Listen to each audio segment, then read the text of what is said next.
Having a stranger come into your home to care for your fur babies can be an extremely stressful thing for a lot of pet parents. Not only are you handing over the keys to your home, but you're putting your fur babies in the hands of someone else. I've been a full-time professional pet sitter and dog walker for the better part of a decade, and I am regularly shocked by how few questions so many clients ask. I'm going to share with you some of the key things you should be asking your potential pet sitter and dog walker. But before I do that, please hit the subscribe button to stay up to date with my weekly content and share your pet sitter stories down in the comments below. Before you ever even contact a potential pet sitter or dog walker, the first thing that you should do is look at their website and their social media. You're going to want to pay extra close attention to what people are talking about in their reviews and what kind of experience and qualifications this person has. If they don't have reviews, references, qualifications, and experience all readily available where you can see it easily online, these are big red flags.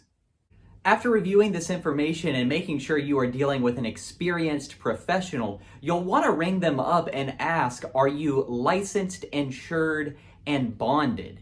Now, their website and their social media should say that they are licensed, insured, and bonded, but you want to hear it from them themselves.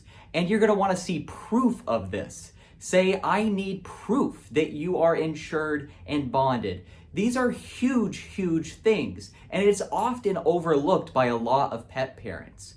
Let's say, for example, that you have this stranger come into your home and they take a liking to your jewelry or something and they walk away with it. If they're not bonded, then you're screwed.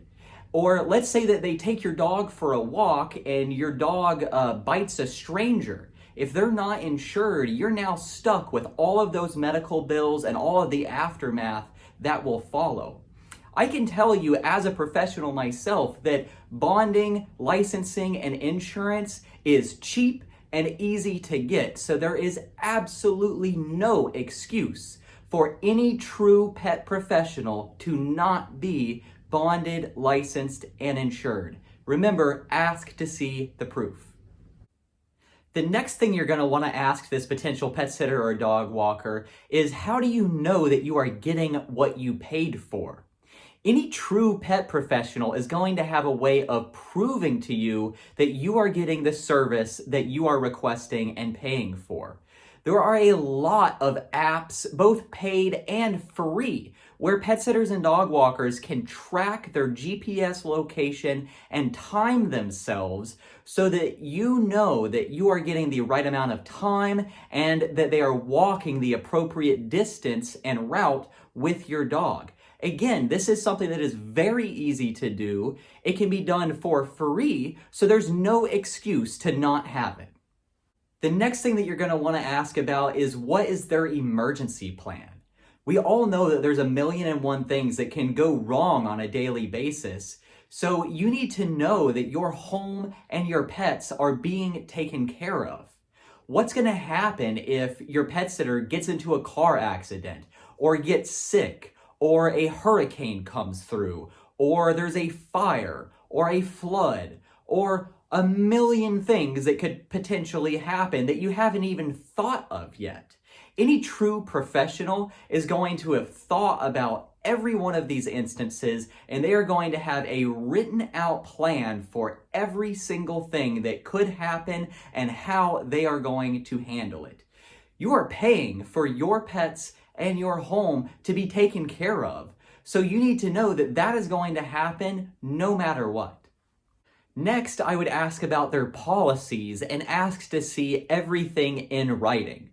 Chances are, if they have not already presented you with their client contract, which includes their policies by this point, that should be a red flag for you. Every true professional has this stuff in writing, and they will need your signature on it, and you should get their signature on your copy.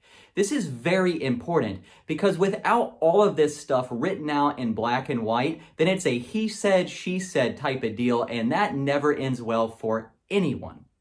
Their policy should include things like their emergency plan, but should also include like when you should pay your bill, What are the exact hours that they will be there and not be there? And are they going to be there themselves, or are they sending someone on their team to do the visits? Or are they going to have a friend come with them or go in place of them? These are all very important things that should be outlined in black and white. These are just a few of the things that you should be paying attention to when looking for a new pet sitter or dog walker. There's no way that I could fit everything that you should be paying attention to into one video, but hopefully this gets you to think about these few key important things. If you're a client looking for more advice on finding a new pet sitter or dog walker, feel free to contact me. Or if you're a pet sitter or dog walker looking for ways to prove these things to your potential clients, contact me down in the comments below. I love helping you guys in any way that I can. That's what I'm here for. Be sure to subscribe to my channel to stay up to date with my weekly content. And again, connect with me down in the comments below. I'm Doug the Dog Guy from Bad to the Bone Pet Care, reminding you to stay positive.